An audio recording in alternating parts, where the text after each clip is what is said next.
There are more than 391,000 children in foster care in the United States, and an estimated 23,000 aging out annually without permanent support. One Hope United is doing some incredible things to try to help deal with this. We have joining us this morning the president and CEO of One Hope United, Damon, to talk about what they're doing right here in the state of Illinois to try to help deal with this issue. Damon, good morning and welcome to WVON. Mr. Williams, it's a pleasure to be with you. Thanks for having me on. Well, good to have you. Rufus, please talk to us about One Hope United is doing with this innovative Hope House model. Well, sure. So One Hope United as an organization started 130 years ago here in the Chicagoland area out in Downers Grove as a traditional orphanage, terms used back then. I'm glad that we've evolved our terminology today, but we've grown to be one of the largest providers of foster care, adoption, case management, and tech services across the state. And about 6 years ago or so, we pioneered in Florida a model that we called the Hope House model, where we have what I like to call normal homes in normal neighborhoods, where those youth who are between the ages of 13 and 17, who often find it increasingly difficult when they're in the foster care system to have more permanent placements and more stable placements. So we created the Hope House model to cater to those youth specifically. Damon, tell us, why is this such an issue? Why are there so many children in foster care, and why does this happen still in America? Well, from a macro perspective, between poverty and substance abuse, those are the two main drivers of what often forces youth, through no fault of their own, to be in the foster care system. So One Hope United is one of the largest providers of in-tech services in the state of Illinois. And as the name implies, we try to do as much as possible to wrap around families when they're in crisis, to try to keep the family together and do whatever we can to keep youth out of the foster care system if possible, to prevent that from happening.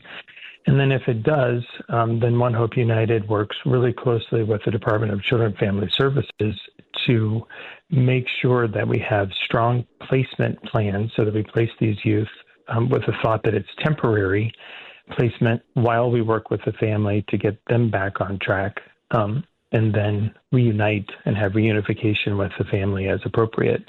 That's always our goal. But sometimes that's just not possible for a whole host of reasons. And then we find youth who are in their teenage years, like I said earlier, between 13 and 17, who struggle with finding placements because maybe they've had some criminal involvement, maybe they have some behavioral challenges, maybe there's just not enough space or foster parents available to take care of these youth. So we've created this model to help address that. Now, you mentioned that you started in Illinois, but I see a lot of work that you've also done in Florida. How far out do you spread at this point? Well, so One Hope United, 25 years ago approximately, the state of Florida privatized its child welfare system. They're one of the only states in the country that they divided the state into 22 different circuits, and they have lead agencies that lead each one of those circuits instead of managing from a central location like the state capitol. They dispersed the responsibilities to different agencies. And when that happened in the early 2000s, One Hope United was invited to bid on one of those circuits, and indeed we were awarded the contract in what they call Circuit 9 in the Orlando area, and that's what took us to Florida. And then we've expanded and become one of the largest case management organizations in the state, operating in 8 of these different circuits now. And it's sort of that, I'll say that sort of entrepreneurial spirit that surrounds like these what they call community-based care work, where the different circuits can sort of set up, as long as they're licensed and legal, can set up unique solutions to different issues that are being faced in those communities. We pioneered this Hope House model with them with one of our lead agency partners in the Miami area almost 6 years ago now. If you fast forward to today, we have 11 Hope Houses going in Florida with regular requests to start more of them. And then I was fortunate a little over a year ago to meet with Heidi Miller, who is the director of the Department of Children and Family Services here in Illinois, who I believe to be a real just superstar and such a strong advocate for our youth across the state and our families across the state. When I told her about this model, she was instantly interested in it. And then now we have approval for 5 of them. And yesterday we had an open house in Champaign for one of them. We'll end up opening another one in Champaign, 2 in Rockford, and then 1 in Southern Illinois, with the hope to open up many more across the state. It's fantastic. And you've examined them. You started them in Florida, so you have a sense there that they work. Talk about what it is that happens at Hope Houses that makes them different from other. Yes. Yeah. So they're, what I like to say is they're just normal houses in normal neighborhoods. And if you drive past, you might think them to be sort of, well, I like to say they're also unremarkably remarkable in that they just look like a normal home, which for some of our foster youth who have been, in multiple placements, youth who find themselves in an office setting during the day with DCFS and then in emergency placements or in emergency shelters, hotel rooms, just different homes every single night. We thought that the Hope House model could be a really strong alternative for those kinds of placement problems and challenges for these youth. And so we locate them, like I said, in a normal house, normal neighborhood, for youth to the home. And then we have lots and lots of wraparound services within the home. They're licensed as a foster home, not as a group home, which creates a much more home-like environment, we believe. And then we have a licensed foster parent who lives in the home, who is a One Hope United employee, who doesn't live there permanently. They have their own home, but they come to the home 3 to 4 days a week. And then we have a part-time licensed foster parent who also then provides respite for weekends, vacation, holidays, those sorts of things. And then we have a full-time youth care worker who really ends up becoming a mentor and just a first point of contact oftentimes for the youth. This is also the person that helps with co-curriculars, and they want to do fun things on the weekend. They do that as a group, but oftentimes with a youth care worker. And then we have a licensed social worker who comes to the home to provide therapy for all of the youth. They just spend time at the home full-time throughout the week. So whenever the youth might need to have someone to speak to, they've got that resource and develop a strong relationship with them, because we also find that youth who could use therapy often struggle when they have to leave the home and meet a new person and create a new relationship with a therapist, that they develop a stronger bond when the therapist is around more often. And then last but not least, we typically have a part-time nurse that just comes and provides and checks in with the youth from time to time to also develop a trusting relationship with a healthcare provider. A lot to be done there. We're talking with Damon Cates. He is the president, CEO of One Hope United, working with some of our most vulnerable young people. We'll have more with President Cates and wrap up the show when we come back after this. We're talking this morning with Damon Cates. He is the president and CEO of One Hope United, really helping to serve some of our most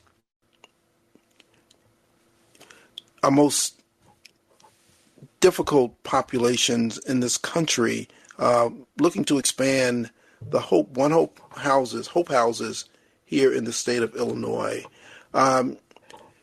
Damon, you have any thoughts, any stories, any of the young people? I guess the better question is, when you're working with a population such as you do, how do you define success in working with them? Well, great question. We look at it from multiple perspectives, but two main ones. One, we want stabilization for these youth and to be able to help them reconnect, as appropriate with their families, get resettled in school, and to also help them understand that there's a chance that they are going to age out of the foster care system without perhaps being able to go back to their biological families for a whole host of reasons, but also they might not also find a forever home through adoption. So helping them understand when they turn 18, what does that look like for them? What services can we help them get connected to early? How can we help them think about where they might want to live, an apartment, relationships with other people, employment, those kinds of things? And we start to connect them to those resources before they turn 18, because unfortunately for the foster care system, there are many programs that are available, but they're not always as easy to find as we would like, or that youth don't always gravitate to being able to connect to those services as easily as we would hope. So our Hope House model is designed for that, to help bridge the gap between the foster care system and then becoming an adult. And there are extended foster care services available in Illinois and other states, and so try to connect them with that so they take full advantage of them is one. And then secondly, we also really work hard to help prevent what we see as a national crisis, which is the foster care to prison pipeline. Often these youth who have multiple placements have had some brush with the law or some criminal activity, and that heightens or increases when they do the probability of that happening in the future. And we just see all too often there's just direct connection between I was in foster care and then now I'm in the involved with the Department of Juvenile Justice, and then it just becomes way too easy for that to be involvement with the Department of Corrections. And we're trying to stop that pipeline, eliminate that pipeline from foster care to prison. And so we see really strong success with that as well. Yeah, thanks for that. We've got a caller who wants to get into the conversation. Brother Brown, good morning and welcome to VON. What's on your mind this morning? Well, bless you, brother, for having this gentleman on. I have a question as to, first, if a person owns real estate and wants to provide good housing that's been certified by the HUD, how can you all connect? And secondly, there's a brilliant lady at Olive Harvey who talked about being in the foster care system and being devoted and heartfelt to help those who try to help what you all are doing. So if any way he can connect with the president of Olive Harvey, who went through the foster care system and has great stories and great success, I would like for him to connect with her. Lastly, in the age group that you're talking about, they're connecting at local high schools and middle schools, depending on what part of Illinois that you're in. So if you can answer, how can a person who owns property provide you with housing that's sanctioned by HUD, and then how soon can you connect with the lady over at Olive Harvey? God bless. Thanks, Brother Brown. That would be fantastic. That is exactly the partnership we're looking for. I am so happy to hear that. Yes, that's exactly what we're looking for, because our hope is to expand and to be, the other piece that ends up happening across more traditionally with group homes is if there's a placement opportunity for a youth, there's certain quote unquote places where they can go. And that might be a youth who's in the southern part of the state, and the only placement that we might have available is in the northern part of the state, let's say, for example. Then that's where the youth has to go. The idea behind the Hope House models is that they're scattered across the state. So like in Harvey or something where we can have, if there's a youth who needs a placement there, they're not having to go all the way across the state, but they'll be much more still being able to stay in their community and not disrupting. If they are in school, perhaps they can stay in the same school and they're closer to their family to be able to have interaction with them as appropriate. So that's fantastic. Damon, if there are others out there like Brother Brown who want to reach out with more opportunities and more possibilities, how do they reach you? Well, through our website, we have a communications link there, and that goes directly to me in my office. Or I can easily provide my email address or cell phone number, whatever works best. Well, why don't you can you share the website address? Yes, it's One Hope United, one word, ONEHOPEUNITED.org. Fantastic. Damon Cates, thank you so much for the work that you do, and thanks for coming on with us today to tell us. Thank you for having me. Have a wonderful day. Thank you again. You too.